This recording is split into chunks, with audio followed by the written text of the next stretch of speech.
So our next session here at 5th Cloud Expo, we're in general session, so these are the ones that are also being followed out there on the World Wide Web. So good morning, good afternoon, good evening to you too. Deploying a successful cloud in 30 days is one of those contentions that's bound to get people in the audience looking for, I don't know, I think he's going to get a lot of flack personally. Let's give it up for Brian Wilson, and I'm on hand for Q&A at the end, so we can check out if he means it. Come on, Brian.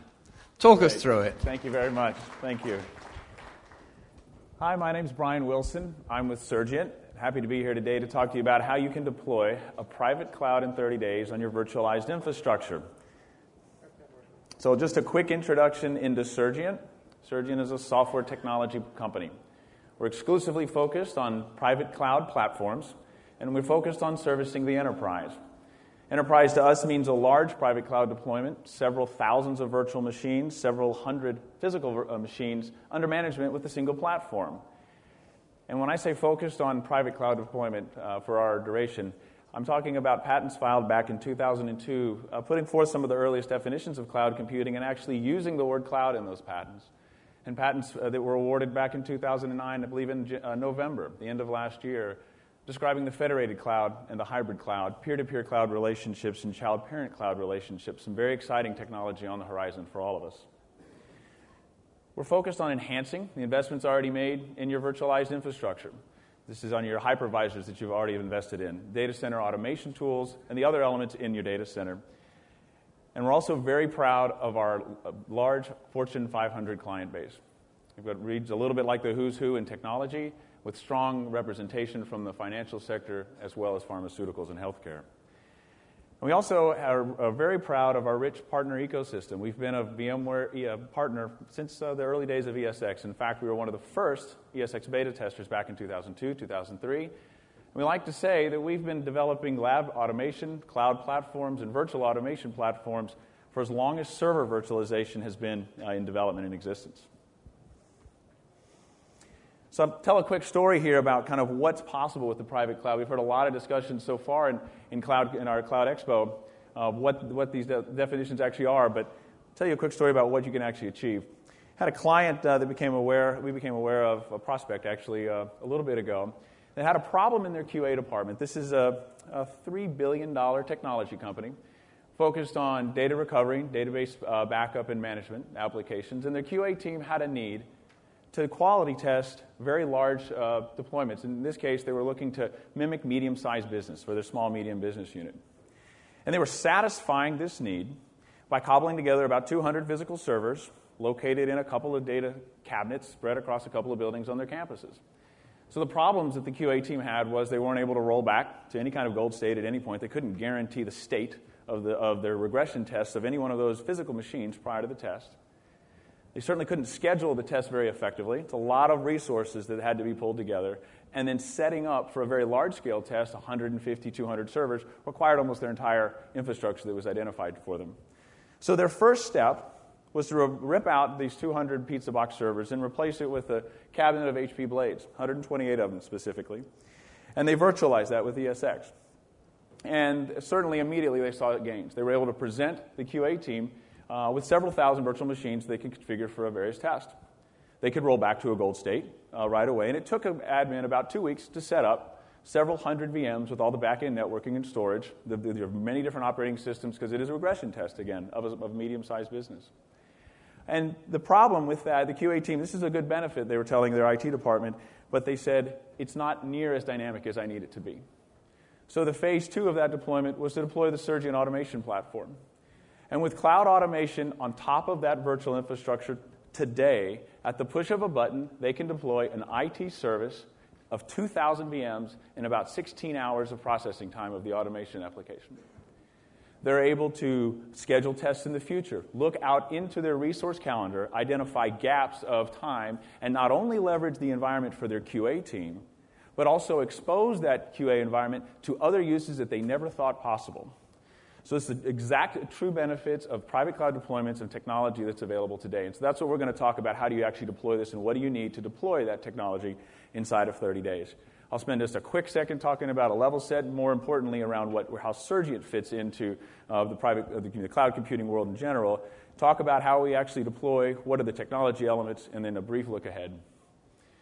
So by now we've all had cloud defined 100 different ways. We like the NIST definition, version 15, and subscribe to their elements of their 6 essential characteristics. We add a 6th to that around self-management because we believe that autonomic type system or self-management is crucial for true private cloud deployment. Surgient fits squarely in the infrastructure as a service model of cloud computing. And that's the type of technology that we're delivering today on top of your virtualized infrastructure. And we all know that there's several different ways to house the clouds today, whether you can take a look at the public cloud offerings.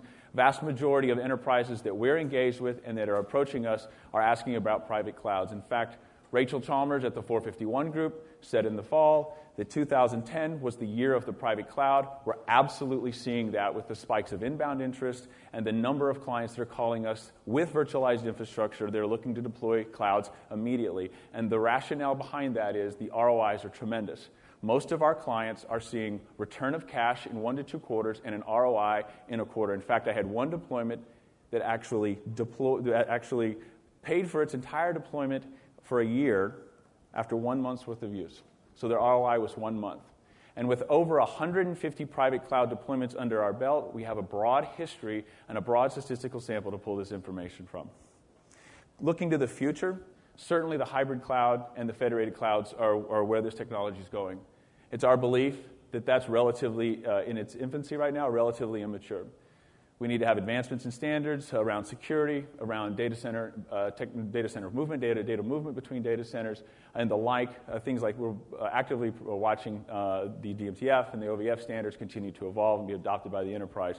And certainly we'll see future growth and future technology around the hybrid and federated clouds. Today, Surgient's focused on infrastructure as a service for private cloud deployments on your infrastructure. No, sorry, I thought that was a question. Apologize. So let's talk about what it takes to actually make up a private cloud today. So we start with the infrastructure that's necessary. So here on the screen, I've actually got a couple of boxes. Your physical infrastructure, certainly our compute, our network, and our storage resources are important. Most of our clients have virtualized that today with either VMware's vSphere product line, a Microsoft Hyper-V, or some other hypervisor.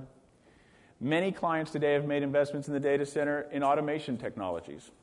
These can range from HP's server automation, network automation tool sets, BMC's Blade Logic, or homegrown provisioning systems in the data center today.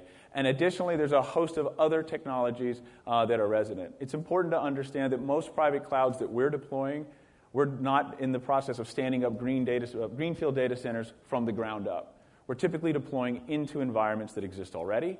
There's been significant investment already made, and in order to be effective as a private cloud solution and a private cloud automation platform, we must be able to take advantage of those technologies and leverage those, continue the return on the investments that have been made in those cases. But if I draw a big circle around all the elements on the screen, I show a very robust virtualized data center. Certainly there's benefit to the organization. We've seen that today in massive server consolidation across the industry. But you're not going to realize the true benefits of cloud automation without a platform on top of that. You're not going to have self-service. You're not going to have capacity management. You're not going to have measured pay-as-you-go service. Certainly not going to have the chargeback and the reporting that's associated with that. So now I'm going to spend some time kind of walking through what's actually in this blue box. And I'm going to do it from the perspective of the users themselves, the types of constituents that would be leveraging the private cloud inside the enterprise. So we'll start with arguably our most important users, our end users. End users are our folks in the organization. They're going to leverage the resources to perform significant business activity or move forward my enterprise revenue, perhaps, or I'm going to do development activity. I'm going to test. I'm going to train. I'm going to support an application. I'm going to deploy through professional services. I'm evaluating new technologies as an architect in my IT organization. And in order to provide true self-service, Surgient fundamentally believes that a self-service portal alone does not equal true self-service. There's a couple of key elements that I do need in my self-service model in order to provide self-service to my end users. One of the most important is a calendar view into the resources that are available. If I can't see what's available now or tomorrow or next month when I need to deploy my resources, how am I going to know what I can possibly deploy? And additionally, behind that reservation, I need to guarantee the resources will be there in the future when I deploy. Without that guarantee, it's like showing up at U-Haul on a Saturday morning to rent a truck, and they say, yeah, I've got your reservation, but I don't have any trucks this morning. It's the worst possible user experience I can have from self-service. And additionally, self-service doesn't make any sense if I don't have the automation services behind that self-service in order to fulfill the request. You know, I booked a flight to come out to this conference this time, and when I went online and did it myself through JetBlue's interface, what if, when I filled out that form on that online interface, it scraped into some type of email that went back to a travel data center, or travel call center, and an admin in that data center took my request and looked at what was available on flights, matched them up, and then scheduled me for the flight. But it wouldn't scale. JetBlue would fall apart. They wouldn't be able to sell me the ticket for the price that they did. Yet that's how most IT shops today are servicing their end users by deploying resources. That's not self-service. If I can't provide the detailed automation, if I can't dynamically manage the capacity and enforce IT policies down through the self-service portal into my automation, orchestrate the infrastructure, and provide the IT service automation behind that. Additionally, we mentioned the other technologies that are in the data center. If my cloud platform, if Surgent's cloud platform doesn't integrate in with the existing technologies that are already in place, I'm actually deploying new technology and cutting off the old. I'm throwing basically out all this old money that was spent, previous money, without getting the new benefits. So taking advantage of things like HP server automation to deploy physical resources along with my virtual assets inside a private cloud is crucial to success in today's enterprise. So thinking about my end users, maybe the second most important user besides my end user is going to be my business analysts. These are going to be the folks that are going to be consuming the who does what when inside my private cloud. This could be my financial team when I'm doing budget justifications for the following year. It could be or maybe justifying from the previous year what it was actually spent. It could be my stakeholder, my CIO, the business owner, the person that asked me to deploy the private cloud or challenged me with the metric of getting a private cloud live in 2010. And being able to identify kind of who does what when is crucial, and certainly as we move into chargeback scenarios is absolutely important. And a quick side note on chargeback, there's a lot of talk in the industry around pay-as-you-go and chargeback in private clouds. I get a lot of questions about what's our chargeback model, how do we collect that information, how does it work, and what kind of chargeback scenario do we provide. Interestingly, though, very few organizations actually charge back internal departments today. Most of them collect that information, they use it for budgeting purposes, but I'm seeing very little cross-departmental charges when actual money transferring hands. So just a point to put out there. It's certainly available. It's just hasn't been nearly as utilized as I would have expected. So we can't forget about content in the private cloud. If you think about it, content in a lot of ways is the lifeblood of what we're actually deploying. If I can't get good applications, good content out to my end users, then my private cloud is effectively useless. So having a model of IT service design, tracking the application lifecycle management as we go through the lifecycle of the overall private cloud is crucial. The last thing I want to do is look up 2 years from now and find out that I've got 8 versions of my software stack in play and reservations against all of them, and realizing what have I done letting this basically library sprawl get out of control. We must manage the life cycle of the content that's in place, and we must certainly provide a centralized library to house that information. And finally, we can't forget about our network operations centers. The folks that are actually going to be watching the infrastructure itself, the network, the compute, the storage elements. We absolutely need to tie the application layer back into the NOC with event broadcasting, and also provide a robust real-time dashboard of the activity that's occurring in the cloud. Again, today, right now, without the real-time view for our admins, we're not effectively meeting the needs of the enterprise with the private cloud. So from a Surgient standpoint, a robust set of technologies that we draw a great big circle around and call a private cloud automation platform that's available today. And from our standpoint, from our experience with the 150 clouds that we have in place, I tell you that you do need some element of every one of these aspects in your private cloud in order to truly reap the benefits of private cloud computing in the enterprise. So let's transition a bit now and talk about how we actually deploy that private cloud in the enterprise. It's very straightforward. You start first with an assessment. We actually do the deployment of the technology, and we do an analysis. So simple 3 blocks on the slide, but a couple of subtleties in each one of these areas that's worth talking about. From an pre-implementation assessment standpoint, you need to evaluate what type of infrastructure is in place today in the data center from your compute, network, and storage aspects, but also need to understand what are the vendor relationships that the enterprise has that we need to take advantage of and be aware of going forward. And probably one of the areas, certainly this gets some of the hottest topics at this year's Cloud Computing Expo, is what are the regulatory and security requirements that are in place today?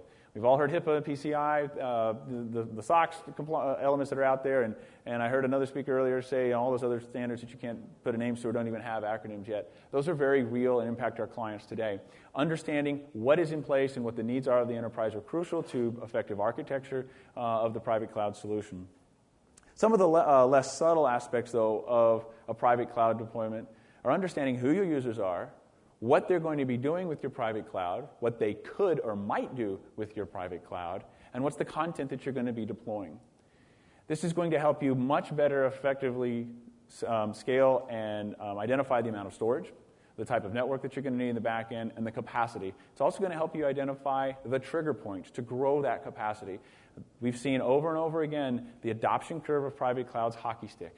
It starts relatively modest.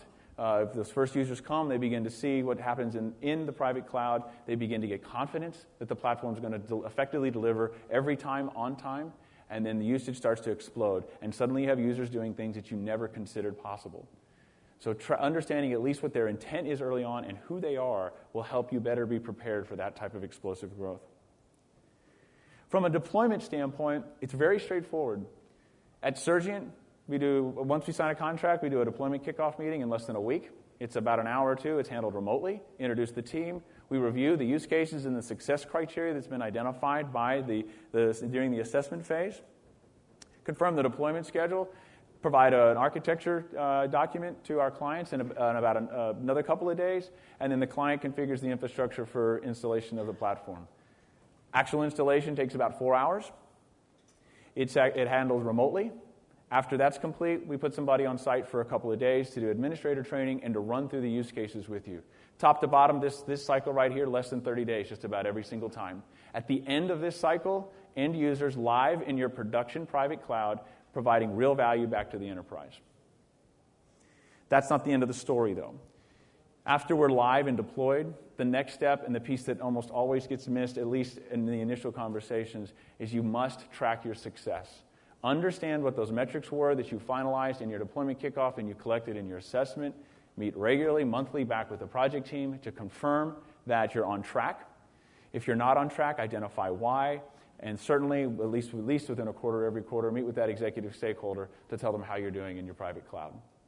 Again, the hockey stick deployment is very real, and if you're not meeting on a regular basis, you can get caught off guard. The downside to that, because we're talking private clouds, is significant turnaways, users looking at the calendars and not having capacity to service their needs. And that is a situation, while is a good problem to have, is a problem, and can certainly hurt adoption in the long term from your private cloud deployment. So looking ahead, what happens after you've got a private cloud deployment? One of the key aspects we also talk about at Surgient is it's important to look to the future of cloud technology. Cloud technology today is advancing extremely rapidly. The last thing that you want to do is get stuck in that analysis paralysis phase and be constantly looking ahead and not start the deployment of the private cloud. But when you do start that private cloud deployment, it's important to stay on top of your vendors, understand where they're going. Are they looking to the federated or hybrid cloud? Are you going to be able to burst into infrastructure outside of your enterprise if that business model fits your needs? Are you locked into a particular vendor, or does a vendor's technology, or does your vendor support multiple hypervisors? Does it support virtual as well as physical applications? Am I going to be able to deploy the broad range of technologies that I may need in my enterprise today and tomorrow?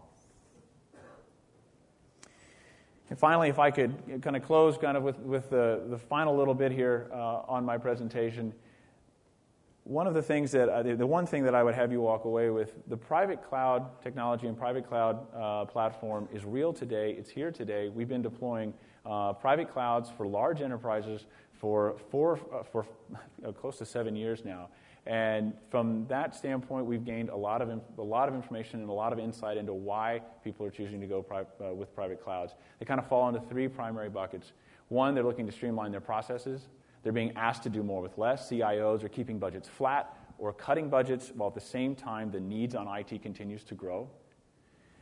That moves very quickly into time sharing of resources. I think right now the industry average, at least it was a little bit ago, was around 8 to 11% server utilization worldwide in data centers. That means 1 out of 10 servers is sitting dormant or quiet at any given time. That's an awful lot of infrastructure that's available to be optimized to timeshare to get the real benefits of cloud computing.